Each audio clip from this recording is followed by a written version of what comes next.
السلام علیکم، آپ دیکھ رہے ہیں پروگرام ویوز آن لائن اور میں ہوں ڈاکٹر حسن رانا۔ 7 ستمبر 1974 وہ تاریخی دن ہے جس دن قادیانیوں کو غیر مسلم اقلیت قرار دیا گیا۔ یہ وہ تاریخی دن ہے جس دن متفقہ طور پر تمام اسمبلی کے ممبران نے یہ فیصلہ کیا کہ قادیانی امت مسلمہ کا حصہ نہیں ہیں، وہ غیر مسلم اقلیت ہیں۔ لیکن اس کے ساتھ ساتھ ہم یہ دیکھتے ہیں کہ قادیانیوں نے اس وقت سے لے کر آج تک آئین میں دی گئی اپنی حیثیت بطور غیر مسلم کو تسلیم نہیں کیا۔ قادیانی اسلام اور پاکستان کے خلاف عالمی سطح پر پروپیگنڈا کرتے ہیں، اسلام کو بدنام کرتے ہیں، پاکستان کو بدنام کرتے ہیں، حتیٰ کہ وہ اسرائیلی اور انڈیا کے میڈیا چینلز کو اور میڈیا آؤٹلیٹس کو استعمال کرتے ہوئے پاکستان کے خلاف، اسلام کے خلاف انٹرنیشنلی ڈس انفارمیشن کمپینز بھی چلاتے ہیں۔ آج کا پروگرام جو ہے اس میں ہم بات کریں گے کہ 7 ستمبر 1974 کو جب قادیانیوں کو غیر مسلم اقلیت قرار دیا گیا، اس کا تاریخی پس منظر جو ہے وہ کیا تھا، قادیانی کس طریقے سے پاکستان اور اسلام کے خلاف پروپیگنڈا کر رہے ہیں۔ اس تمام اہم موضوع پر بات کرنے کے لیے ہمیں پروگرام میں جوائن کیا ہے سینئر رہنما جماعت اسلامی پاکستان ڈاکٹر فرید احمد پراچا صاحب۔ ان کے ساتھ تشریف رکھتے ہیں مرکزی رہنما عالمی مجلس تحفظ ختم نبوت مولانا اللہ صاحب صاحب، اور ان کے ساتھ تشریف رکھتے ہیں پاکستان کے مشہور محقق اور مصنف جناب محمد متین خالد صاحب۔ آپ تینوں کا بہت شکریہ پروگرام جوائن کرنے کے لیے۔ پراچا صاحب، پہلا کویسچن میں آپ سے ہی کرنا چاہوں گا، یہ جو قومی اسمبلی میں قادیانیوں کو غیر مسلم اقلیت قرار دینے کے حوالے سے قرارداد پیش کی گئی، اس کا پس منظر کیا ہے؟ یہ ذرا پہلے ہماری جو آڈینس ہے، جو ہمارے لسنر اور ویورز ہیں، تاکہ ان کو بھی اس کا بیک گراؤنڈ پتہ چل سکے۔ بسم اللہ الرحمن الرحیم۔ دیکھیے 1953 کی تحریک ختم نبوت کے بعد ایک بڑی قربانیاں دی گئی تھی اس وقت، اور بڑے مظالم ہوئے تھے، یعنی حکومت کی طرف سے، اور اس وقت مارشل لاء بھی لگایا گیا، اور بڑی قربانیاں عوام کی طرف سے، اسلامیان پاکستان کی طرف سے۔ وہ ایک الگ تحریک تھی، بڑا جوش و خروش تھا، بڑا ولولہ تھا، بڑا عزم تھا۔ لیکن اس کے بعد قادیانیوں کے اندر ایک لحاظ سے یہ پیدا ہو گیا کہ اب ہمارے لیے راستہ ہموار ہو گیا ہے، اور قادیانیوں نے حکومتی سرپرستی کے اندر ایک بیوروکریسی میں، فوج میں، اور کسی حد تک جوڈیشری میں جہاں بھی انہیں موقع ملا، انہوں نے اپنا سازشی جال پھیلایا، اور اس حد تک فوج کے اندر اثر و رسوخ تھا کہ انہوں نے یوں سمجھ لیجئے فضائیہ میں، کہ وہ ربوہ میں جب ان کا جلسہ تھا تو فضائیہ کے طیارے جو ہیں وہ وہاں پر پھول برسا رہے تھے اور سلامی دے رہے تھے، تو گویا کہ یوں محسوس ہو رہا تھا کہ ہمارے جو ادارے ہیں یا ہماری انتظامیہ ہے یا ہماری حکومتیں ہیں وہ ان کا بڑا اثر و رسوخ قبول کر رہے ہیں، اور ان کے جو بیوروکریسی کے اندر بھی ان کا ایک بڑا اثر و رسوخ بڑھ گیا تھا۔ یہ تو ایک وہ پس منظر تھا جو ایک مستقل چلا آ رہا ہے۔ لیکن جو فوری سبب پیدا ہوا، میں اس کی طرف آ رہا ہوں، ورنہ وہ اگر بیان کروں تو وہ ایک بہت بڑے اس کے حالات ہیں۔ فوری سبب یہ پیدا ہوا کہ نشتر میڈیکل کالج ہے، اس میں اسلامی جمعیت طلباء کی یونین تھی، ڈاکٹر ارباب عالم خان اس کے صدر تھے۔ وہاں سے ہر سال معمول ہوتا ہے کہ طلباء شمالی علاقہ جات اور مری اور سوات وغیرہ سیر کے لیے جاتے ہیں۔ وہاں سے ایک ٹرپ جو ہے وہ اس کے لیے روانہ ہوا، اور یہ راستہ یہی تھا، چناب ایکسپریس پہ وہ جاتے تھے، تو 140 طلباء اس میں شامل تھے۔ اور جب یہ 22 مئی کو 1974 یہ وہاں ربوہ کے ریلوے اسٹیشن پہ ٹرین رکی ہے، تو ان کا معمول تھا، یہ تو سمجھتے تھے کہ یہ تو ہمارا اپنا علاقہ ہے، انہوں نے ریاست اندر ریاست قائم کی ہوئی تھی، اور یہ معمولاً وہاں پہ اپنا لٹریچر تقسیم کرتے تھے، الفضل رسالہ تقسیم کرتے تھے، اور وہاں پہ تبلیغ کرتے، جتنا وقت ملتا تھا اتنے میں ان کے مبلغ وہاں پہ جاتے تھے اور لوگوں کو کوشش کرتے تھے کہ جس طرح تو یہ وہاں پہ ٹرین رکی اور انہوں نے وہاں پہ تقسیم کرنا شروع کیا، تو طلباء نے فوری طور پہ رد عمل کیا اور انہوں نے الفضل لینے سے انکار کر دیا، اور ختم نبوت زندہ باد کے نعرے لگائے، اور انہوں نے ان کے خلاف ایک بڑا رد عمل کا اظہار کیا، اور ٹرین سے باہر آ کر اور انہوں نے بھی یعنی انہوں نے ہاکی گراؤنڈ تھا ساتھ، وہاں سے اپنے لوگوں کو بلا لیا، وہ ہاکیاں لے کے آ گئے۔ تو اس وقت ڈاکٹر ارباب عالم نے بھی اور ان کے لوگ بھی آ گئے، انہوں نے اس وقت بھی ان کا لڑائی کا موڈ تھا، تو انہوں نے کہا کہ بھئی آپ لڑنا چاہتے ہیں، ان کے جو بڑے تھے، اور ساتھ یہ کہا کہ یہ آپ کیوں یہ تقسیم کر رہے ہیں، اور پلیٹ فارم پہ طلبہ کی طرف سے نعرے زبردست مرزائیت کے خلاف، ختم نبوت زندہ باد کے نعرے لگائے گئے۔ اب یہ جو تھے اس پہ انہوں نے یہ سمجھا کہ یہ تو ایک نئی فضا پیدا ہو گئی کہ ہمارا شہر ربوہ، ہمارا پلیٹ فارم، یہاں پہ ختم نبوت زندہ باد کے نعرے لگ جائیں، ہمارے لیے تو مرنے کا مقام ہے۔ تو یہ ایک بہت بڑا چیلنج تھا ان کے لیے کہ یہ تھا۔ اب یہ طلبہ تو اپنے پروگرام، اچھا بعد میں پتھراؤ بھی کیا، یعنی جب ٹرین روانہ ہوئی تو انہوں نے ان طلبہ پر اور ان پہ پتھراؤ بھی کیا۔ اب جب یہ ٹرین روانہ ہو گئی تو اس کے بعد پھر انہوں نے پروگرام بنایا، اور اس پروگرام بنانے کے اندر مرزا ناصر احمد خود شامل تھا، جو اطلاعات ملی ہیں، اور ان کا ناظر امور عامہ، اور انہوں نے سمجھا کہ یہ تو ایک بڑا ہمارے لیے چیلنجنگ صورتحال ہے کہ ہمارا شہر ربوہ، پلیٹ فارم ہمارا، اور اس پہ اس طرح سے آ کے دندناتے ہوئے ختم نبوت کے نعرہ لگا دیں۔ اور اس کے بعد یہ پھر انہوں نے پھر پروگرام بنایا اور پورے خبر رکھی کہ یہ طلبہ کب واپس آئیں گے، اور اس کے بعد 29 مئی کو جب یہ وہاں سے واپس آئے ہیں تو اس کے لیے پھر ان کی پوری تیاری تھی۔ جب سرگودا یہ ٹرین واپس آئی ہے اور ان کے پروگرام کے مطابق ہے تو یہ پوری طرح باخبر تھے۔ 50-60 مرزائی وہاں سے شامل ہوئے، اور ان طلبہ کو کوئی خبر نہیں تھی۔ یہ خیال کیا کسی نے کہ یہ لگتا ہے کہ یہ قادیانی ہے، انہوں نے کہا یہ ویسے ربوہ تک جانا ہوگا۔ نشتر آباد ایک اسٹیشن ہے، اس سے پہلے وہاں کے قادیانی اسٹیشن ماسٹر نے ایک نشان بھی اس بوگی کے اوپر لگا دیا۔ اچھا، یہ سارے اس علاقے کے اندر پہلے سے جتنے بھی اسٹیشن ماسٹر ہیں قریب وہ سارے ہی اپنے قادیانی ربوہ کا بھی اور اس سے پہلے بھی، وہ نشتر آباد والے نے بھی جی اس پہ نشان لگا دیا۔ اب جب ٹرین وہاں رکی ہے تو 2000 بلکہ بعض رپورٹ کے مطابق 5000 تک وہ لوگ تیاری کر کے پلیٹ فارم پہ آئے ہوئے تھے، اور اس طرح سے تھا کہ جیسے پورا ربوہ شہر آ گیا ہے، ہاکیاں لے کے، ڈنڈے لے کے، پستولیں لے کے، جو ان کے پاس تھا، یعنی پورا ایک حملہ آور تھے۔ اور جیسے ہی ٹرین رکی ہے وہ اس بوگی کے اوپر حملہ آور ہوئے، کھینچ کے ان کو باہر نکالا، پلیٹ فارم پہ لٹا کے ان کو مارا، اسٹیشن ماسٹر کے کمرے کے اندر لے گئے، اور اس کے بعد جتنے آہنی مکے تھے ان کے پاس سے، اور ڈنڈے تھے، ہاکیاں تھی، جو ان کو یعنی جتنا مار سکتے تھے نا جی، وہ ان کو اٹھا کے پٹک کے مارا ہے پلیٹ فارم پہ۔ اس میں لوگ بے ہوش ہو گئے، یہ ڈاکٹر ارباب عالم بے ہوش ہو گئے، پھر اس کے بعد اور یعنی 70 کے قریب ایسے طلبہ تھے کہ جو موت و حیات کی کشمکش میں تھے، اور 1 گھنٹہ، یہ 10 منٹ کا سٹاپ ہے، 1 گھنٹہ تک ٹرین وہاں رکی رہی ہے۔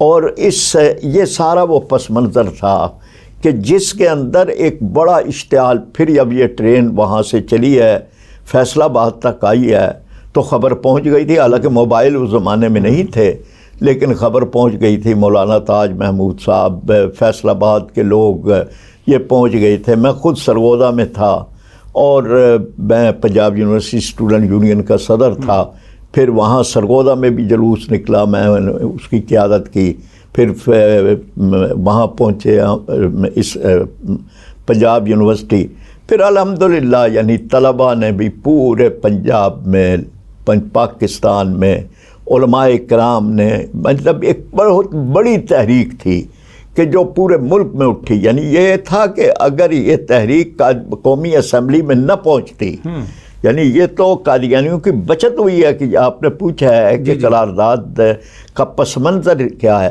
پس منظر یہ ہے کہ یہ قادیانیوں نے جو اتنا بڑا اشتعال پیدا کیا کہ انہوں نے اتنی جرأت کا مظاہرہ کیا. اگر آپ کا وقت ہوگا دوبارہ جب آپ آئیں گے میں بتاؤں گا کہ مجھے خود یہ جو ربوہ میں اسٹیٹ انڈر اسٹیٹ ہے میں نے خود مشاہدہ کیا.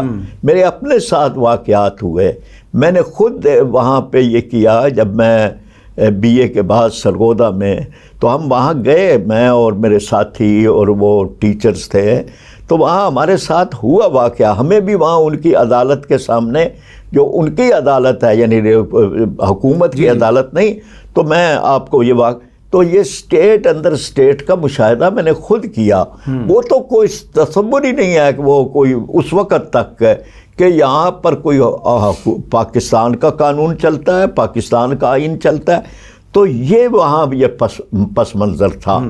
اس میں پھر یہ معاملہ قومی اسمبلی تک پہنچا اور یہ قادیانیوں کے ساتھ ایک لحاظ سے ایک بھلائی ہو گئی، ورنہ تو قتل عام ہو جانا تھا. اتنا بڑا اشتعال تھا کہ یہ تو ہمارے لوگوں کو قتل کر رہے ہیں، ہمارے لوگوں کو مار رہے ہیں، اور یہ اس طرح سے اشتعال دلا رہے ہیں.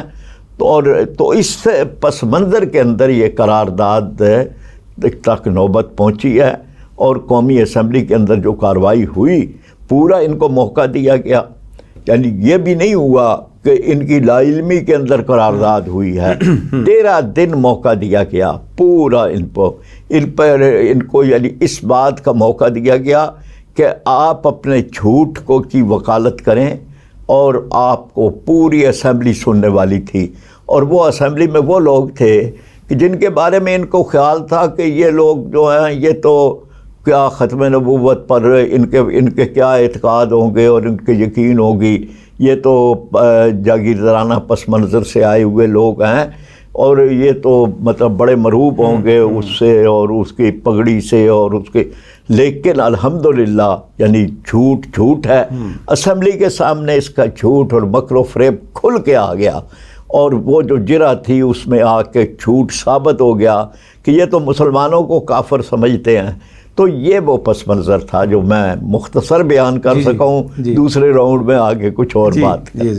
مولانا اللہ افضل صاحب، قومی اسمبلی میں جو قرارداد پیش کی گئی یہ کس کی جانب سے پیش کی گئی؟ انیشیٹ اس کو کس نے کیا، اور پھر اس کے حق میں کتنے ووٹ آئے؟ بسم اللہ الرحمن الرحیم. قومی اسمبلی کے اندر متعدد قراردادیں پیش ہوئی تھی. متحدہ اپوزیشن کی طرف سے حضرت مولانا شاہ احمد نورانی رحمۃ اللہ علیہ نے قرارداد پیش کی تھی. گورنمنٹ کی طرف سے اس وقت ہمارے وفاقی لا منسٹر تھے جناب عبدالحفیظ پیرزادہ، ایک قرارداد انہوں نے پیش کی تھی. اس وقت جمعیت علماء پاکستان کے 2 دھڑے تھے، 2 حصے تھے. دوسرے دھڑے کے سربراہ تھے حضرت خواجہ قمر الدین سیالوی رحمۃ اللہ علیہ. ان کے شاگرد اور خلیفہ تھے حضرت مولانا محمد ذاکر صاحب، ایک وہ جامعہ محمدی کے، وہ بھی اس وقت قومی اسمبلی کے ممبر تھے. ایک قرارداد انہوں نے پیش کی تھی. اسی طرح جمعیت علماء اسلام کے بھی 2 دھڑے تھے. حضرت مولانا مفتی محمود صاحب وہ اپوزیشن کا حصہ تھے. مولانا غلام غوث ہزاروی ان کا مستقل دھڑا تھا، اور وہ پرو گورنمنٹ تھے. ایک قرارداد ان کی طرف سے پیش ہوئی. اسی طرح یہ جو آپ حضرات کا ہے انٹرچینج راولپنڈی سے پہلے، وہاں پر چونترا تھانے کے قریب وہاں کے رہنے والے ایک ملک جعفر صاحب تھے. ان کے بھائی چچا زاد بھائی تھے جنرل عبدالعلی اور جنرل اختر. وہ اس وقت حاضر سروس فوجی جرنیل تھے اور وہ قادیانی تھے. یہ ملک اختر صاحب بھی ان کے رشتہ دار تھے. یہ سابقاً قادیانی تھے. انہوں نے قادیانیت کو ترک کیا، اللہ نے توفیق بخشی، اسمبلی کے الیکشن کے لیے کھڑے ہوئے. بھٹو صاحب نے ان کو ٹکٹ دیا، یہ قومی اسمبلی کے ممبر بن گئے. پھر وفاقی منسٹر بھی بنے. ایک قرارداد جناب ملک اختر صاحب نے بھی پیش کی تھی.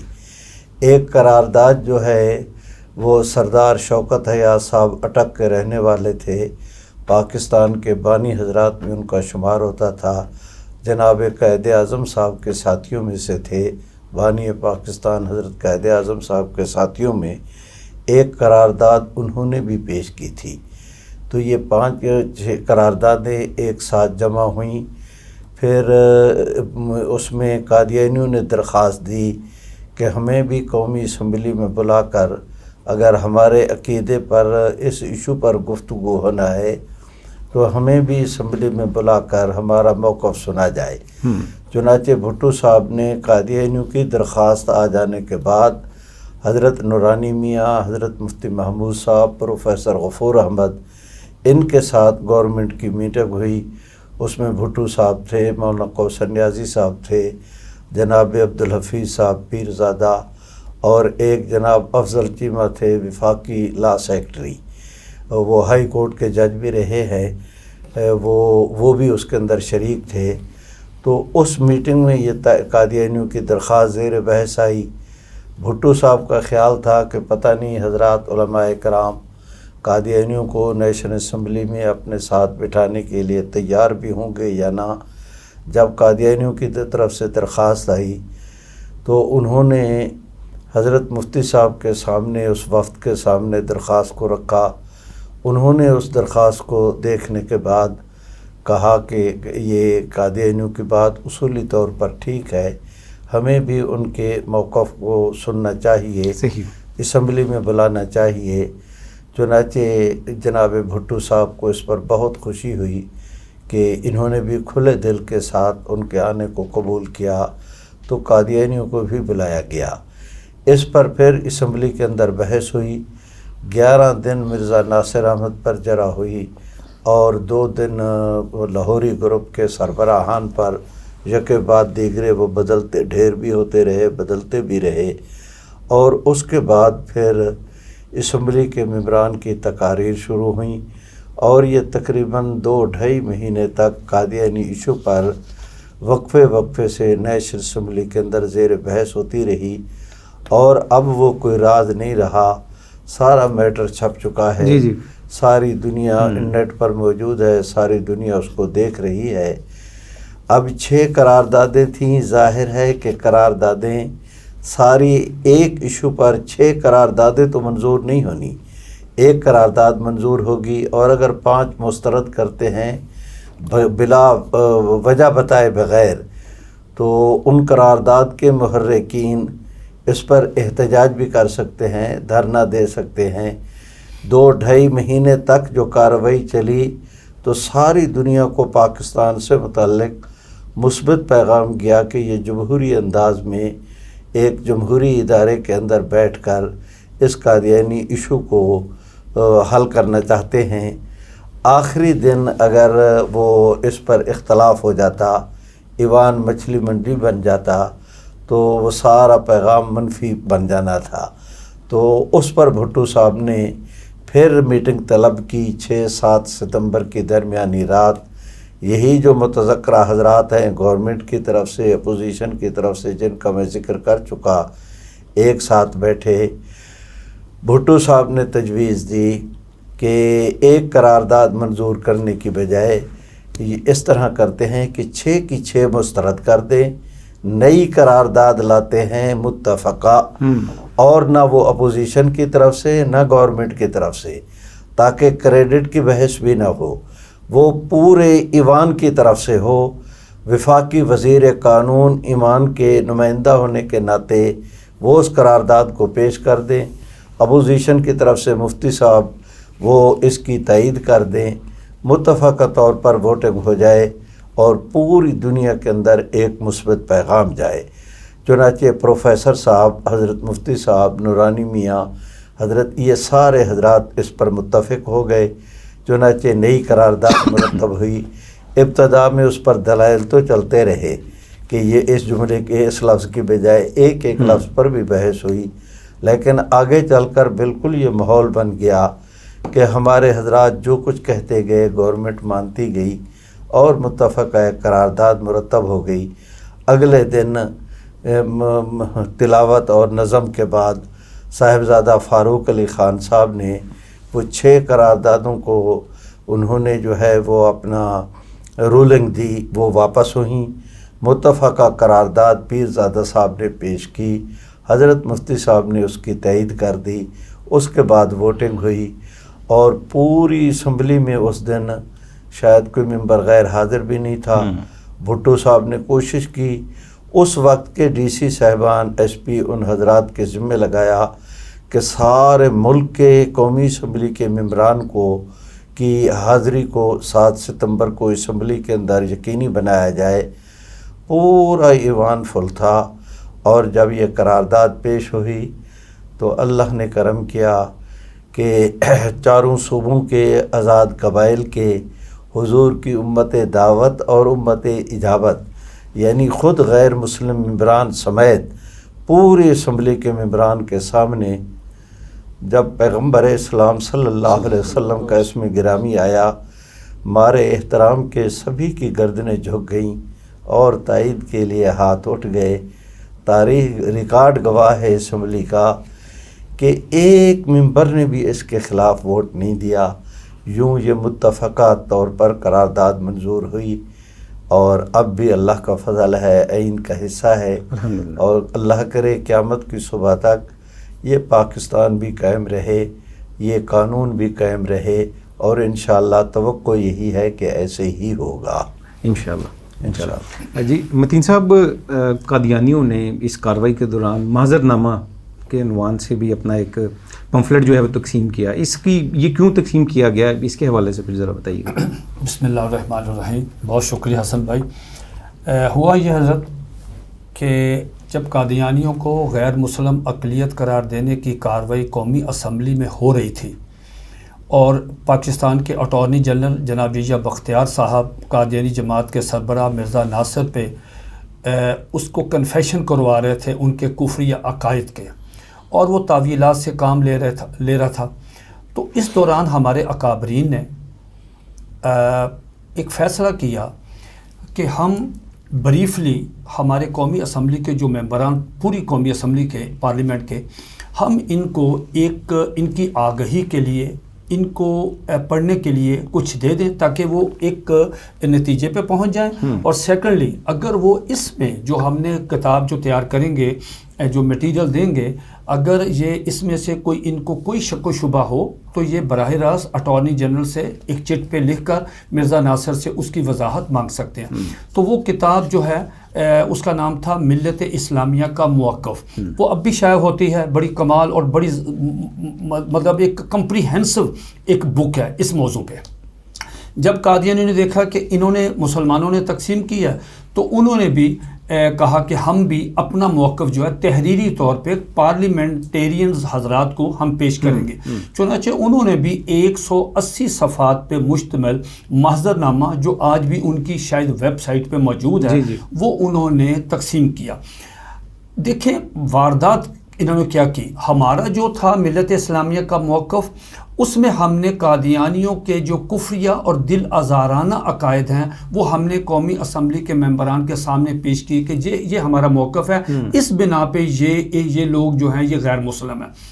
انہوں نے کیا کیا، انہوں نے مسلمان مسالک کے درمیان جو فروعی اختلافات تھے اس کو ہوا دی کہ جناب یہ تو ایک دوسرے کو یہ کہتے ہیں، یہ کہتے ہیں، یہ کہتے ہیں۔ حالانکہ یہ آن ریکارڈ ہے، خفیہ ایجنسی قانون نافذ کرنے والے اداروں کے پاس یہ تمام رپورٹیں موجود ہیں کہ قادیانی کی کوشش ہوتی ہے کہ پورے پاکستان میں مسلمان جو مسالک ہیں یہ اکٹھے نہ ہو جائیں، ان کی بچت یہ ہے کہ یہ آپس میں لڑتے جائیں۔ یہ فروعی اختلافات ہیں، ضروریات دین کا تو مسئلہ ہی نہیں ہے۔ اب دیکھیں 1953 کی تحریک ختم نبوت میں تمام مسلمان لیڈر، تمام دینی جماعتیں، تمام مسالک کے اکابرین ایک پلیٹ فارم پہ اکٹھے ہوئے۔ 1974 کی تحریک ختم نبوت، وہاں پہ سارے شیر و شکر ہوئے اور یک جان دو کالم جو۔ ٹھیک، آگے چلتے ہیں۔ 1984 میں جب یہ امتناع قادیانیت قانون آیا، اس وقت بھی پوری امت جو اکٹھی ہوئی۔ ابھی حال ہی میں دیکھ لیں کہ جناب فائز عیسیٰ صاحب جو چیف جسٹس سپریم کورٹ کے انہوں نے ایک ڈسپیوٹڈ جو ججمنٹ دی، اس پہ بھی دیکھیں کہ جو پورا پاکستان، پوری قیادتیں دینی اسلامی سے وہ ایک پلیٹ فارم پہ اکٹھی ہوئے. اچھا یہ تو ہوا یہ.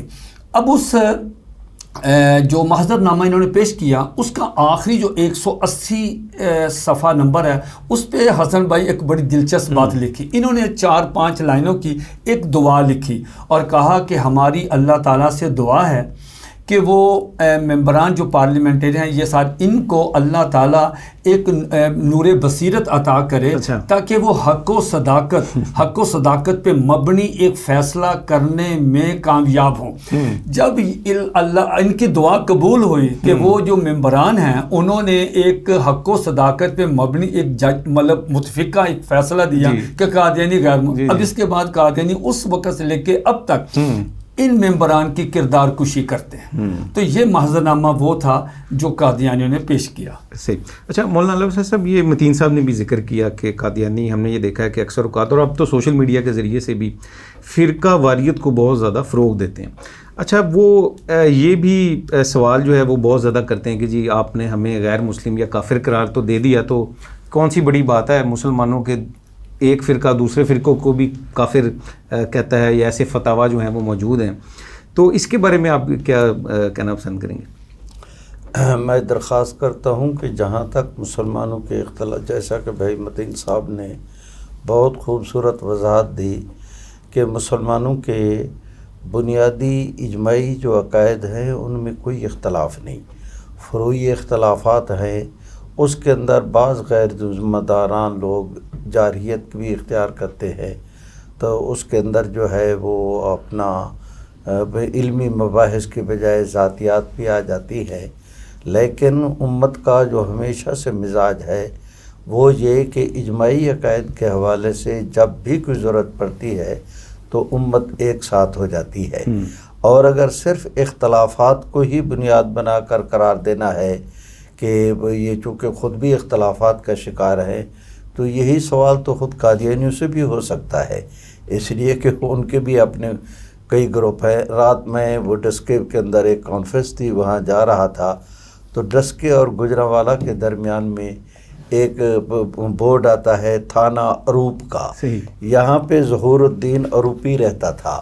وہ مرزا قادیانی کا مرید تھا. وہ کہتا تھا کہ مرزا غلام محمد قادیانی یہ صاحب شریعت رسول ہے، اور یہ کہ اب قبلہ مکہ مکرمہ نہیں رہا، اب کہ بیت اللہ شریف نہیں رہا، اب قبلہ قادیان ہے، اور مرزا محمود جو ہے وہ خلیفہ نہیں، اب میں اس کی جگہ خلیفہ ہوں. یہ ظہیر الدین اروپی کے عقائد تھے. اور ہم سے رئیس قادیان، وہ ایک اتھنٹک کتاب ہے مرزا قادیانی کے حالات پر، اس کے اندر اس کا تذکرہ ہے. اسی طرح ایک یار محمد تھے چیچا وطنی کے. تو یہ قادیانی حضرات کا یہ کہنا کہ یہ اختلافات کی بات تھی اور وہ قابل اعتبار نہیں، تو پھر قادیانیت بھی تو قابل اعتبار نہیں کہ ہم امت کی بجائے ان کے اندر زیادہ اختلافات ہیں. امت نے تو کہا کہ یہ خلاف اولا بات ہے، آپ نے صحیح نہیں کہی. متین صاحب نے کہہ دیا کہ نہیں، میں جو ہے وہ میرا موقف یہ نہیں تھا، وضاحت آنے کے بعد میں نے اپنا اعتراض واپس لے لیا. امت کے یہ اختلافات تھے. قادیانیوں کا یہ اختلاف ہے کہ وہ لاہوری کہتے ہیں کہ مرزا قادیانی نبی نہیں تھا، جو اس کو نبی مانے وہ مسلمان نہیں. قادیانی کہتے ہیں کہ مرزا نبی تھا، جو اسے نبی نہ مانے وہ مسلمان نہیں. گویا لاہوری کہتے ہیں قادیانی مسلمان نہیں، اور قادیانی کہتے ہیں کہ لاہوری مسلمان نہیں، اور مرزا قادیانی کہتا ہے کہ سارے مسلمان جو مجھے نہیں مانتے وہ مسلمان نہیں. تو مرزا قادیانی کے آنے کا نتیجہ یہ نکلا کہ پوری دنیا میں کوئی ایک مسلمان بھی نہ رہا. تو یہ اختلافات کو صرف بہانہ بناتے ہیں. واقعہ یہ ہے کہ جس طرح سیدنا صدیق اکبر رضی اللہ تعالیٰ عنہ کے زمانہ میں پوری امت کے تمام تر طبقات نے پیغمبر اسلام صلی اللہ علیہ وسلم کی ختم نبوت کے عقیدے پر اجماع منعقد کیا تھا، اللہ کا فضل ہے کہ اس گئے گزرے دور میں اسی اجماع کی برکت سے آج بھی یہ فضا موجود ہے کہ جب کبھی اس عقیدے پر کوئی اپنا کسی قسم کا کوئی کہیں سے کوئی حرف آتا ہے تو امت پھر اسی صدیق اکبر کے عہد کی اقتدا کرتے ہوئے پھر اجتماعی طور پر جمع ہو جاتی ہے، اور یہ امت کا حسن ہے جسے قادیانی جو ہے وہ قبح کے اندر بدلنے کی کوشش کر رہے ہیں، اور اس میں بھی کبھی کامیاب نہیں ہوں گے انشاءاللہ۔ فرید احمد پراچا صاحب، لاہوری جماعت جو ہے اس کو بھی موقع دیا گیا قومی اسمبلی میں اپنا موقف پیش کرنے کے لیے، یہ بتائیے کہ یہ ان کو کتنے دن کا ٹائم دیا گیا اور ان کے ساتھ کیا بحث ہوئی وہاں پہ؟ یہ ایک بڑا اجلاس جو ہے بڑا کھلا ہوا، بڑا موقع دیا گیا۔ کل ایک تو ویسے ہی قومی اسمبلی کو کمیٹی بنا دیا گیا، یعنی وہ ہال کو، میں خود قومی اسمبلی کا ممبر رہا ہوں، ہال اسمبلی اجلاس کے لیے ہوتا ہے جی، لیکن اس کو کمیٹی کی شکل دے دی گئی، چنانچہ اس ہال میں دیگر لوگ بھی آ سکے۔ 28 اجلاس ہوئے ہیں اس کے، اور 96 نشستیں ہوئی ہیں۔ 13 دن ان کو دیے گئے ہیں، کل 13 دن دیے گئے، جن میں 11 دن مرزا ناصر احمد کو دیے گئے اور 2 دن لاہوریوں کو دیے گئے، لاہوری گروپ کو۔ 11 دنوں میں سے 42 گھنٹے مرزا ناصر احمد کو بات کرنے، اس پہ جرا کی گئی، اور جو 2 دن دیے گئے 27 اگست اور 28 اگست 2 دن جو ہیں وہ ان لاہوریوں کو دیے گئے۔ ان کا جو امیر ہے صدر الدین اور مسعود بیگ جو ان کا سیکریٹری ہے، ان کو 2 دن دیے گئے، 3 گھنٹے 2 دنوں میں 3 گھنٹے ان پر پوری بحث، یعنی کھل کر ان کو بھی بات کرنے کا موقع دیا گیا۔ حالانکہ بات ان کے پاس بھی کوئی نہیں تھی اور بات اس کے پاس بھی کچھ نہیں تھی، لیکن ان پر یعنی پورا ایک واضح موقع دیا گیا۔ اچھا نتیجہ یہ نکلا کہ جو ان کے ساتھ آیا ہوا تھا، جو ان کا ایک وکیل تھا، اس نے تو وہیں اسلام قبول کر لیا، مرزا سلیم مرزا سلیم اختر صاحب، جی ہاں، سلیم الدین، اس نے اسلام قبول کر لیا۔ یعنی وہ جو کچھ یہ وہ لائے تھے اس کو اپنا ترجمان بنا کے، تو اس نے تو وہیں پر جو کیا کہ مجھے تو سمجھ آ گئی ہے، میں اسلام قبول کرتا ہوں۔ تو یہ ان کو جو لاہوری گروپ ہے، ان کو 2 دن ان کو موقع دیا گیا، 27 اگست اور 28 اگست، اور 2 دن ان کو پورا ان کو پر جرا کی گئی، ان کو موقع دیا گیا، انہوں نے اپنی بات کی، اور 3 گھنٹے تقریباً ان کو بھی دیا گیا۔ صحیح حسن بھائی، اس میں تھوڑے سا میں ان کی اجازت سے معذرت کے ساتھ ایک اضافہ چھوٹا سا دلچسپی اپنے سامعین کے لیے، یہ جو فرمایا بڑا خوبصورت انہوں نے پراچا صاحب نے کہ 2 دن ان کو ٹائم دیا لاہوری جماعت کو۔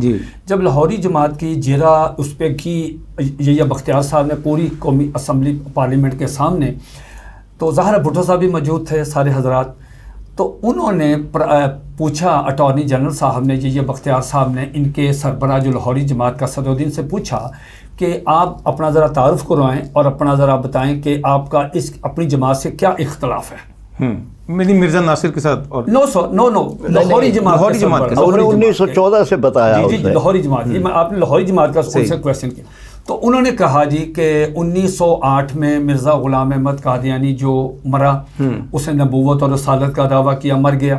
اس کے بعد خلیفہ بن گیا جو پہلا نام نہاد حکیم نور الدین، وہ بن گیا۔ 1914 میں حکیم نور الدین مرا، یہاں پہ ان کا اختلاف ہوا۔ یہ محمد علی لاہوری جو لاہوری جماعت کا سربراہ تھا، وہ کہتا تھا کہ میں نے دوسرا خلیفہ بننا ہے، اور گھر والے جو مرزا قادیانی کے تھے وہ کہتے تھے نہیں، ہم نے مرزے کے بیٹے مرزا بشیر الدین محمود کو بنانا۔ ٹھیک ہو گیا۔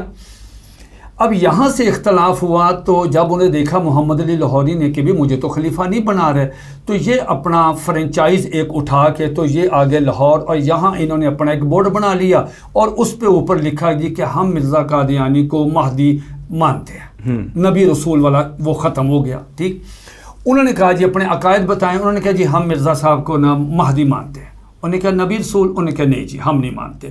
انہوں نے کہا دیکھیں 1914 میں جب حکیم نور الدین جو مرا ہے، اور آپ بھی اس کے امیدوار تھے خلافت کے، اس وقت تک آپ اس کو نبی اور رسول مان رہے تھے، آپ کو خلیفہ نہیں بنایا، آپ نے کہہ دیا جی نہیں ہم تو اس کو نبی نہیں مانتے مہدی مانتے ہیں.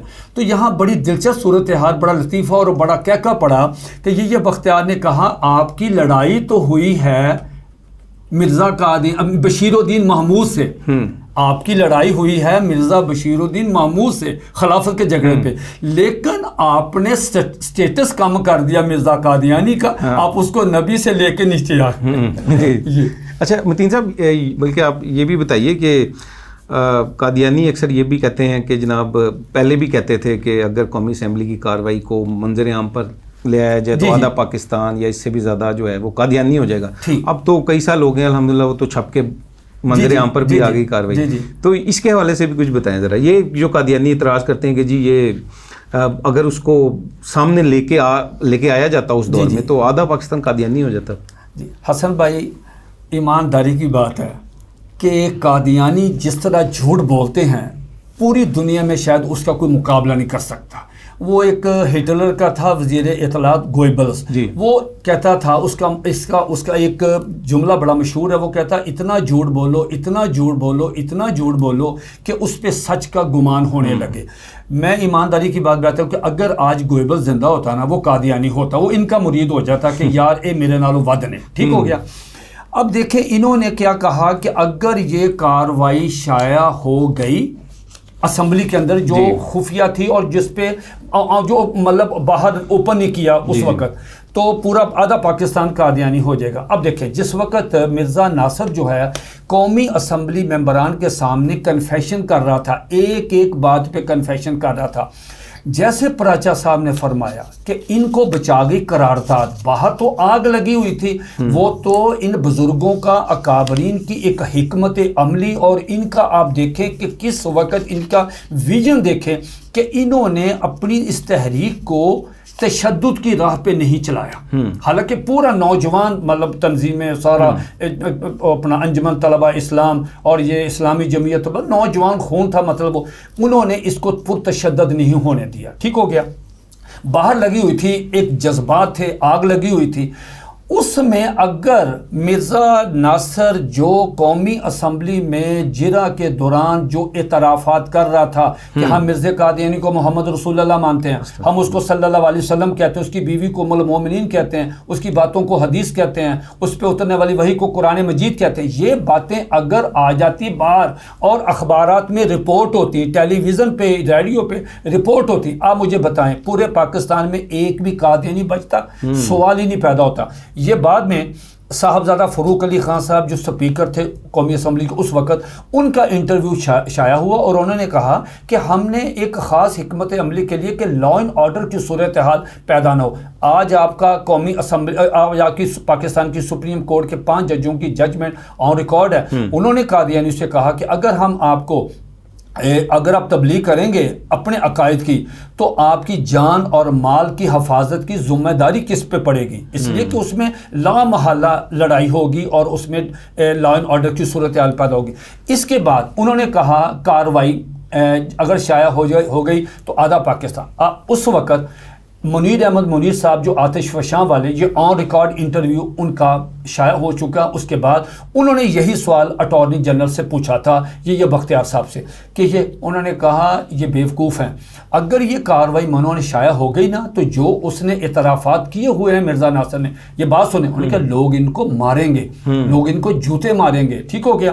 وہ کاروائی کینیڈا کا ایک قادیانی تھا بشیر احمد, وہ یہاں آیا, ہائی کورٹ میں ریٹ کی, لمبی بات ہے, میں مختصر کرتا ہوں قصہ مختصر. عدالت نے الاؤ کیا, نوٹس جاری کیا, محترمہ فہمیدہ مرزا صاحب وہ سپیکر تھی, ان کو کہا جن کو کاروائی کی کاپی دیں. وہ کاروائی شائع ہوئی, اس نے ایک کاپی اس کو ملی, وہ کاپی اس نے انٹرنیٹ پہ ڈالی, وہاں سے ہم نے ڈاؤن لوڈ کی. اس کے بعد وہ کتابی صورت میں بھی شائع ہو چکی اور وہ نیٹ پہ بھی موجود ہے, آپ لکھیں گوگل میں تو وہ آپ کو پوری کی پوری وہ 34 35 32 3300 کی کاروائی جو صفحات کی وہ مل جاتی. ٹھیک, اللہ کے بندو, اگر آدھا پاکستان مرزئی ہونا, جہاں کاروائی یہ ہو رہی تھی جس کمرے میں، جس پارلیمنٹ میں، عمارت میں، وہاں تو کوئی ممبر قادیانی نہیں ہوا، کسی نے واک آؤٹ نہیں کیا، کسی نے مرضی کے حق میں مطلب بات نہیں کی، کسی نے مطلب وہاں اس کا بائیکاٹ نہیں کیا کارروائی کا، بلکہ جیسے پراچا صاحب نے فرمایا کہ ان کی ٹیم کا ایک آدمی سلیم اختر تھا، البتہ وہ مسلمان ہو گیا، تائب ہو گیا، قادیانی سے ٹھیک ہو گیا۔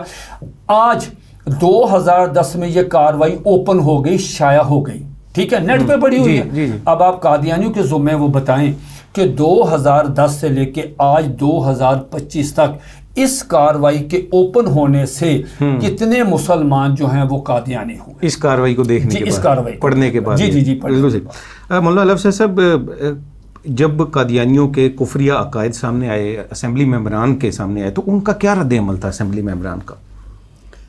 میں اپنی طرف سے کوئی بات کہنے کی بجائے اسی قومی اسمبلی کی کارروائی کا حصہ دیتا ہوں، ان کا حوالہ دیتا ہوں کہ ایک غالباً جمال قریجہ صاحب تھے، یہ حضرت خواجہ غلام فرید صاحب رحمۃ اللہ علیہ کی گدی کے متعلقین میں سے تھے، اور وہاں اسی رحیم یار خان اسی علاقے کے یہ قومی اسمبلی کے ممبر تھے۔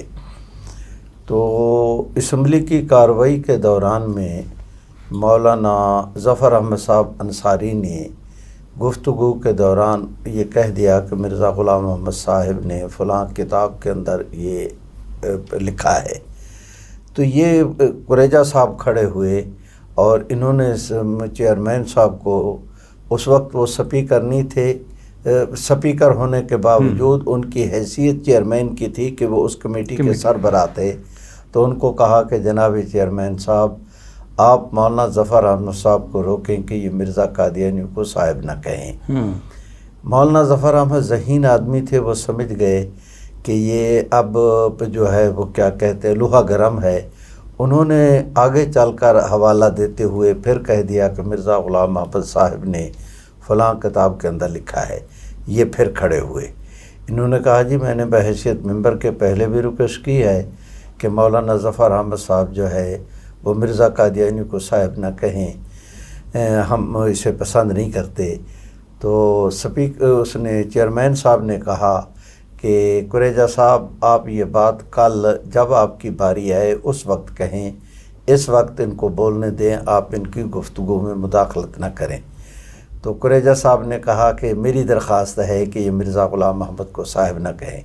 انہوں نے کہا کہ یہ بات بھی آپ کل کہیں، کل اپنی باری آنے پر۔ تو قریجہ صاحب نے کہا کہ کل کیا ہوتا ہے یہ میں ابھی عرض کر دیتا ہوں کہ مولانا ظفر احمد کے نزدیک مرزا غلام محمد قادیانی وہ صاحب ہوگا، میرے نزدیک وہ حرام زادہ تھا۔ یہ قومی اسمبلی کے اندر کہا، ریکارڈ پر موجود ہے، اسمبلی کی وہ جو کارروائی چھپ چکی ہے یہ اس کا باقاعدہ حصہ ہے۔ تو دیکھ کے ایک چاول کو دیکھ کر آپ اندازہ لگا سکتے ہیں کہ اس وقت قادیانی عقائد سننے کے بعد اس وقت قومی اسمبلی کے ارکان کے کیا جذبات تھے، اور اس کا نتیجہ وہی کہ ایک اسمبلی کے ممبر نے ان کے حق میں ووٹ نہیں دیا۔ ان سے تو آدمی ٹوٹے، اور اللہ کا فضل ہے کہ وہ ثابت قدم رہے اور ایسا فیصلہ دیا کہ جس پر رب کریم کی رحمت کے فرشتے بھی جھوم اٹھے۔ الحمدللہ۔ فرید میں پراچا صاحب، قادیانی جو ہیں وہ یہ پروپیگنڈا کرتے ہیں، اور کچھ ان کے سہولت کار بھی اب ہم دیکھتے ہیں سوشل میڈیا کے ذریعے سے بھی وہ یہ پروپیگنڈا کرتے ہیں کہ جی ریاست کو یہ حق حاصل نہیں ہے کہ وہ کسی کے ایمان کا فیصلہ کرے، کسی کو کافر ڈکلیئر کرے، غیر مسلم ڈکلیئر کرے۔ تو کیا پاکستان جو کہ اسلامی جمہوریہ پاکستان ہے، اس کی پارلیمنٹ کو، حکومتی اداروں کو یہ کیا حق حاصل نہیں ہے؟ قادیانی اعتراض جو کرتے ہیں یہ کیوں کرتے ہیں؟ دیکھیے، کانسٹیٹیوشن ریاست کو بہت سارے حق دیتی ہے، اور یہ صرف پاکستان کا ہی کانسٹیٹیوشن نہیں، دنیا کا ہر کانسٹیٹیوشن ریاست کو حق دیتی ہے۔ ریاست کو حق دیتی ہے کہ وہ کسی کو پھانسی دے، ریاست حق دیتی ہے وہ کسی کو جو ہے وہ 14 سال قید دے، ریاست حق دیتی ہے کسی کو کہ وہ کسی کو جیل کے اندر ڈالے۔ ریاست کے حقوق ہیں، ریاست کے پاس بے شمار حق ہوتے ہیں۔ اب یہ سوال کرنا کہ ریاست کو کیا حق پہنچتا ہے، ریاست کو حق اس کا کانسٹیٹیوشن دیتا ہے۔ اب پاکستان کا کانسٹیٹیوشن جو ہے اس کا نام ہی جس ریاست کا ہے اسلامی جمہوریہ پاکستان، یہ ریاست کا نام ہے۔ ریاست کا آرٹیکل پہلا ہی آرٹیکل ہے کہ ریاست کا سرکاری مذہب اسلام ہے، یعنی ریاست کا آپ ڈھانچہ دیکھیں، ریاست کیا ہے، اس کا ریاست کا سرکاری مذہب اسلام ہے۔ پھر ریاست جو ہے اس میں ایک قرارداد مقاصد ہے، آبجیکٹو ریزولوشن ہے۔ یہ پاکستان بنا تو جن لوگوں نے پاکستان بنایا، جن کے اندر پاکستان کو بنانے والے وہ لوگ تھے کہ جنہوں نے پاکستان بنایا، ان سے انہوں نے یہ پاکستان بناتے ہوئے قرارداد تحریر کی ووٹوں کے ساتھ اور اسمبلی کے اندر ہے، اور جو اس کا کانسٹیٹیوشن کا ایک حصہ ہے، اور وہ حصہ ہے کہ جو تمام کانسٹیٹیوشن کے اوپر حاوی ہے، کہ جس کے اندر اس میں اصل اقتدار اللہ رب العالمین کے پاس ہے، یعنی ساورنٹی، اصل ساورنٹی اللہ کے پاس ہے۔ اب بہت سارے سوالات ہیں، میں ادھر چلتا جاتا ہوں تیزی کے ساتھ، یہ سوالات ہی یہ بات ہی کتنی اہم کانہ ہے۔ پھر اس کے بعد اس میں ایک وفاقی شرعی عدالت ہے، اس میں ایک اسلامی نظریاتی کانسٹیٹیوشن کا حصہ ہے، یعنی اس کانسٹیٹیوشن کا حصہ ہے جو اب اس کانسٹیٹیوشن کے اندر اس کانسٹیٹیوشن نے ایک حق دیا اس پارلیمنٹ کو کہ وہ پارلیمنٹ اپنی 2/3 میجارٹی کے ساتھ اس میں جس کو بھی چاہے وہ اس میں اقلیت قرار دے، اقلیت قرار دینے کا حق کہ اس میں کون سی کانسٹیٹیوشن کے لحاظ سے اقلیتیں ہیں، یہ کانسٹیٹیوشن نہیں دیا۔ اب یہ سوالات پیدا ہونا کہ کون دھوکہ دے رہا ہے مسلمان ہونے کا، تو یہ لوگوں کو دھوکے سے بچانا یہ ریاست کی ذمہ داری ہے۔ اب ریاست جو ہے وہ اس بات کا لوگوں کو دھوکہ، یعنی کوئی یہاں پر دھوکے کے ساتھ نوٹ، جعلی نوٹ جو ہے وہ پھیلاتا ہی رہے، تو کوئی ریاست جو ہے اجازت دے گی کہ ایک نوٹ بھی 10 روپے کا یا 20 روپے کا یا 1000 کا یا 5000 کا وہ چلتا رہے، اور ریاست کہے کہ یہ بھی ریاست کا کیا حق پہنچتا ہے کہ وہ میرے جعلی نوٹ کو روک دے؟ تو کیا یہ سوال کوئی کر سکتا ہے؟ ریاست تو اس کو فوری طور پر نوٹ کو روکے گی، اس نوٹ کو چھاپنے والے کو جیل کے اندر دے گی، اور اس کی وہ فیکٹری جو اس نے پرنٹنگ پریس لگایا ہوا ہے جس سے وہ نوٹ اس کو بند کرے گی۔ تو یہ اہمکانہ سوال ہے، یہ اہمکانہ سوال یہ قادیانی ہی کر سکتے ہیں کہ جنہوں نے ایک جعلی نبوت کو، جو خود کہتا ہے کہ میں انگریز کا خود کاشتہ پودا ہوں، یعنی جو اپنا تعارف یہ کروا رہا ہے کہ میں انگریز نے مجھے پیدا کیا ہے، انگریز کی طرف سے میں نبی بنا ہوں، میں نے 50 الماریاں انگریز کی تعریف میں بھر دی ہیں، یعنی جن کو اتنی نے، جو یہ کہتا ہے کہ جی میں انگریز کی طرف سے نبی بن کے آیا ہوں، اب وہ ہم سے یہ سوال کرتے ہیں کہ ریاست کا کیا حق ہے؟ یعنی اس سے زیادہ احمق قوم کون سی ہے، اور اس سے زیادہ فالورز احمق کون سے ہیں کہ جو خود نبی اپنا تعارف کروا رہا ہے کہ مجھے انگریز نے پیدا کیا ہے، میں ان کا خود کاشتہ پودا ہوں، انہوں نے خود کاشت کیا ہے۔ اور وہ انگریزوں نے کس لیے کیا کہ وہ جو اقبال نے کہا تھا کہ وہ فاقہ کش کے موت سے ڈرتا نہیں ذرا، روح محمد اس کے بدن سے نکال دو۔ ان کی ضرورت تھی کہ جہاد کو ختم کرنے کے لیے کوئی ایک جھوٹا نبی آئے اور جس نے یہ کہا کہ اب جہاد کا خیال ختم کر دو، اب ایک نبی آ گیا ہے کہ جس نے جہاد کو ختم کر دیا۔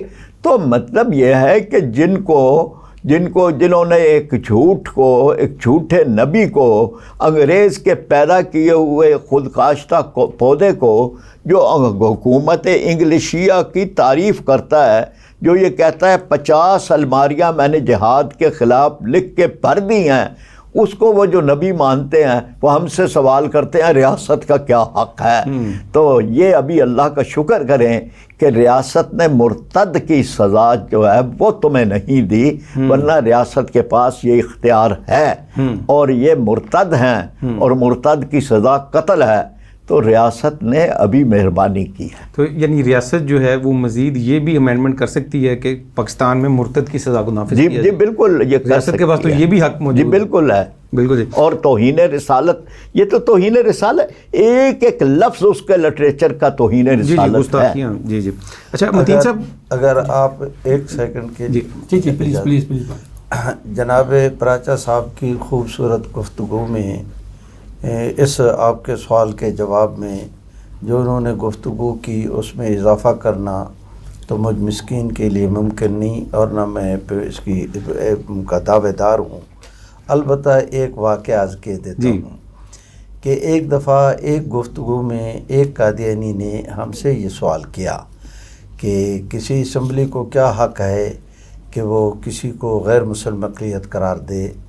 تو میں نے اس گفتگو میں بھری مجلس کے اندر اس قادیانی سے کہا کہ یہ سوال آپ بہت ہی دیر کے ساتھ کر رہے ہیں اور آپ نے غلط جگہ کا انتخاب کیا اور غلط آدمی سے آپ نے سوال کیا. یہ سوال آپ کا یہاں بنتا نہیں.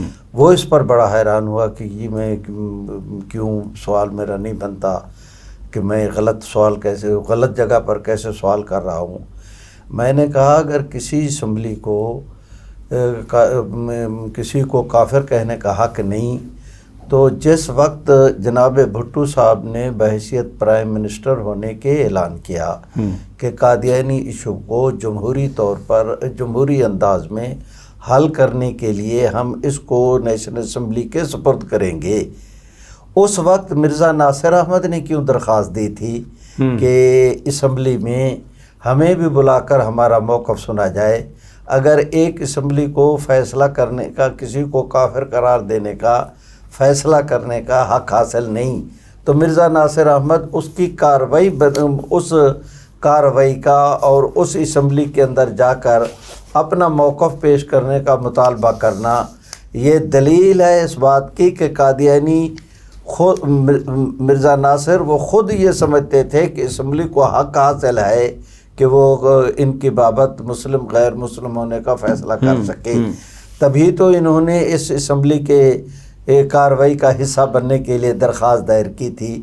اگر صحیح نہیں تھا تو تمہیں یہ سوال اس وقت مرزا ناصر سے کرنا چاہیے تھا، اور اگر اس وقت نہیں کر سکے تو اب ان کی قبر پہ چلے جاؤ، وہاں جا کر اس سے سوال کر لو کہ صاحب اسمبلی کو تو حق حاصل نہیں کسی کو کافر قرار دینے کا، آپ درخواست دے کر اس قومی اسمبلی کی کارروائی کا حصہ کیوں بنے جس کے نتیجے میں ہمیں غیر مسلم قرار دے دیا گیا. بالکل صحیح. تو بس وہ ایسے چپ ہوئے کہ چپ ہی بلی. حسن بھائی میں تھوڑا سا میں بھی اضافہ کرنا چاہتا ہوں اسی گفتگو میں. بہت کمپریہنسو گفتگو ہو گئی، لیکن صرف ایک چھوٹا سا جو میرے ذہن میں ہے قادیانی کو جو جواب دیتے ہیں وہ کہتے ہیں ریاست کو حق حاصل نہیں. ٹھیک ہو گیا. ایک فرض کریں کہ پوری دنیا کے منشیات فروش جو ڈرگز، جو ہیروئن، آئس وغیرہ اور چرس، یہ فروخت کرنے والے ایک مقام پہ اکٹھے ہوتے ہیں. 5-6 ہزار بندہ پوری دنیا سے آ گیا ڈرگ مافیا. اس کے بعد وہ ایک بندے کو اٹھاتے ہیں کہ یہ ہمارا سربراہ ہے. وہ کہتے ہیں یہ امام مہدی ہے، اس پہ وحی آتی ہے. ٹھیک، اسے کہتے ہیں کہ فرمان جاری کریں. وہ کہتا ہے جی مجھے تازہ وحی آئی ہے، میں امام مہدی، تازہ وحی آئی، آپ نے عشاء کی نماز نہیں پڑھنی. ٹھیک، وہ مذہبی گروہ بن گیا.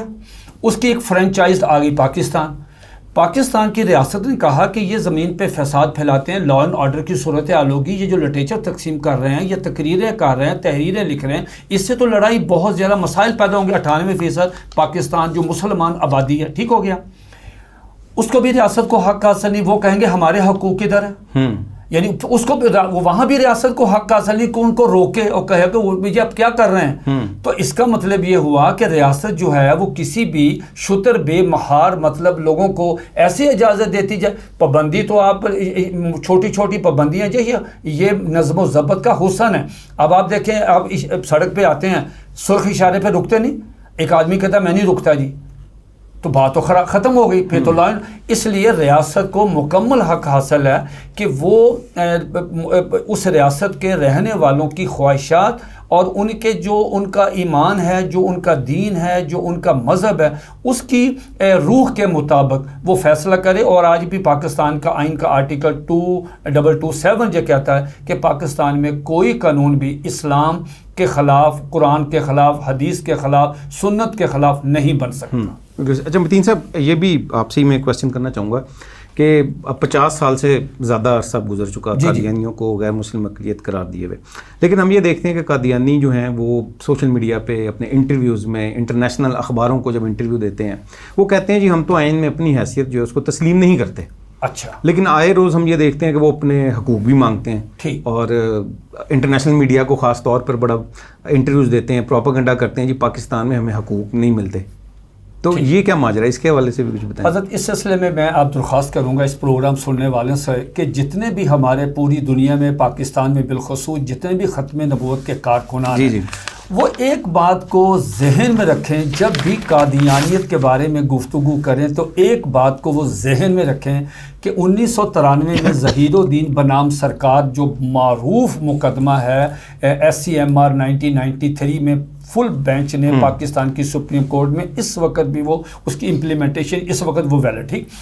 اس میں جب تک آپ 5 ججوں نے یہ گئے تھے، قادیانی حضرات ریٹ پٹیشن لے کے گئے سپریم کورٹ میں، یہی جو آپ نے سوال کیا کہ ہمیں ہمارے حقوق نہیں دیتی ریاست حکومت. ٹھیک ہو گیا. انہوں نے دونوں فریقوں کو سننے کے بعد، حکومتی نمائندے کو بھی سننے کے بعد جو ججمنٹ دی ہے، اس ججمنٹ ایک جملہ دیکھیں کیا کہا. انہوں نے کہا کہ قادیانیت جو ہے یہ فراڈولنٹ نان مسلم ہے، دھوکے باز ہے. اور پھر ساتھ ہی لکھا کہ دھوکے بازوں کے حقوق نہیں ہوتے.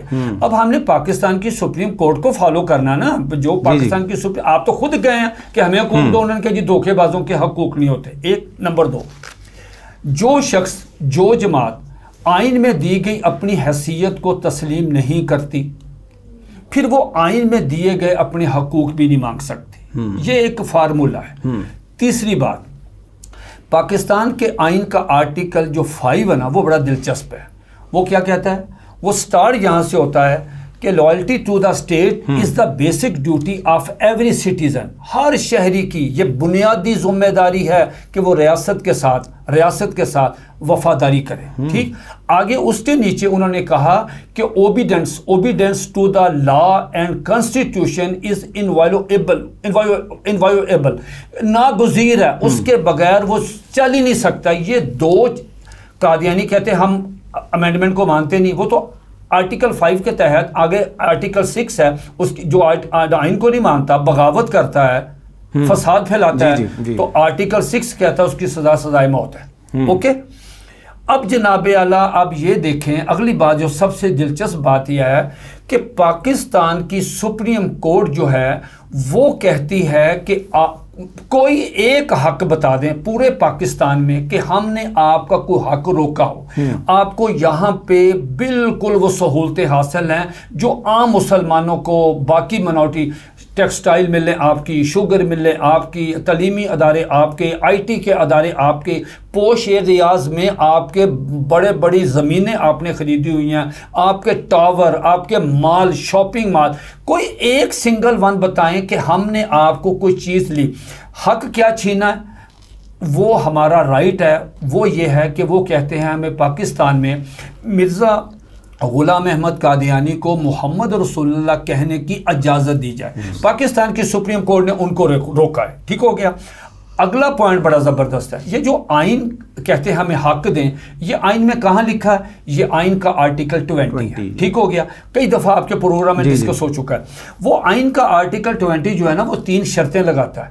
اگر ان 3 شرطوں پہ اگر یہ پوری نہیں کرتے یا کوئی بھی نہیں کرتا، اب یہ ہم یہ پروگرام کر رہے ہیں یہاں، یہ آئین کے اسی آرٹیکل کے تحت کر رہے ہیں اور 3 شرطوں کو ہم پوری کر رہے ہیں. قادیانی ان 3 شرطوں کو پورا نہیں کر رہے. جب تک قادیانی آئین میں دیے گئے آرٹیکل کی جو شرائط لگاتا ہے کہ آپ پہلے آئین اور قانون کو مانیں, آپ لا اینڈ آرڈر کی صورتحال آپ کے لٹریچر سے پیدا نہیں ہوئی جیسے کہ ربو ریلوے اسٹیشن پہ پیدا ہوئی, اسی طرح اس میں اخلاقیات بھی مد نظر رکھیں. آپ کے ہر کسی کو جو مرزے کو نبی نہیں مانتا وہ ضروریت البغایا ہے, پروسٹیچیوٹ کی اولاد ہے, ایسا لٹریچر نہیں چلے گا. تو قادیانی اپنے اگر حقوق لینا چاہتے ہیں تو ان کو آئین اور قانون کے آگے پہلے سرنڈر کرنا پڑے گا. صحیح. اچھا مولانا لفظ صاحب, قادیانیوں کو غیر مسلم اقلیت قرار دے دیا گیا پاکستان کی قومی اسمبلی کی جانب سے. اس کے بعد دیگر کن مسلم ممالک میں قادیانیوں کو غیر مسلم قرار دیا گیا پاکستان میں قرار دینے کے بعد؟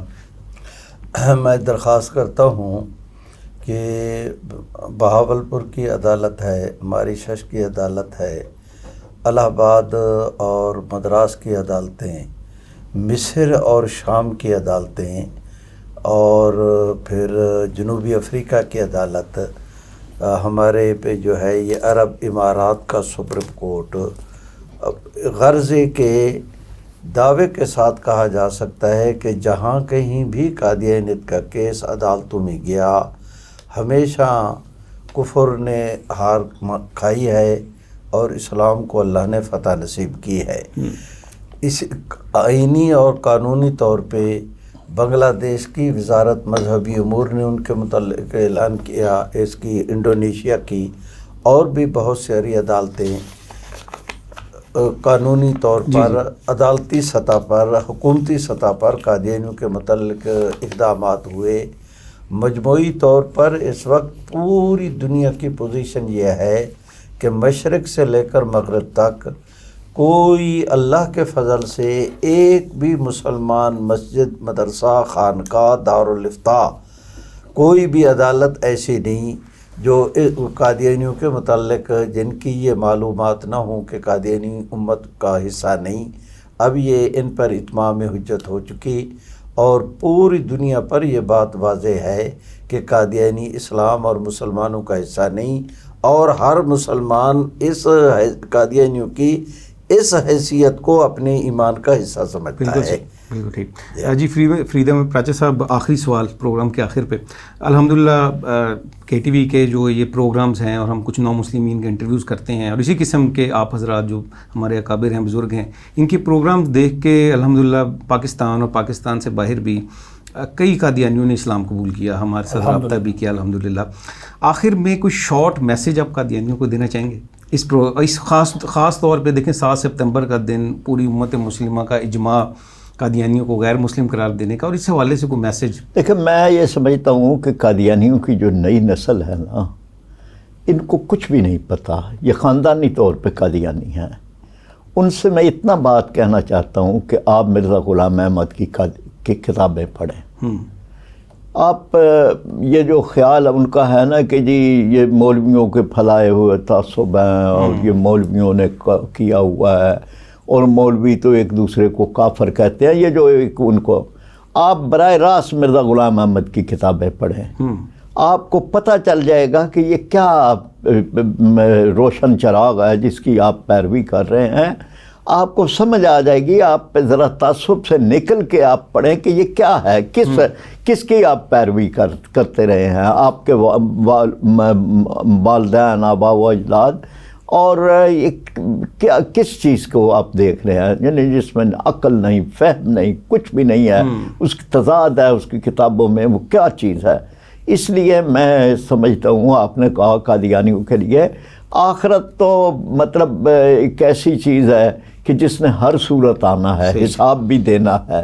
نبی کریم صلی اللہ علیہ وسلم کو, خاتم النبیین کو چھوڑ کر آپ کس کو ترجیح دے رہے ہیں؟ یعنی اللہ کے نبی صلی اللہ علیہ وسلم کی وہ آپ کے ان کی نبوت پر ایمان لانے کے بجائے آپ کس کو خاتم النبی, نعوذ باللہ نعوذ باللہ.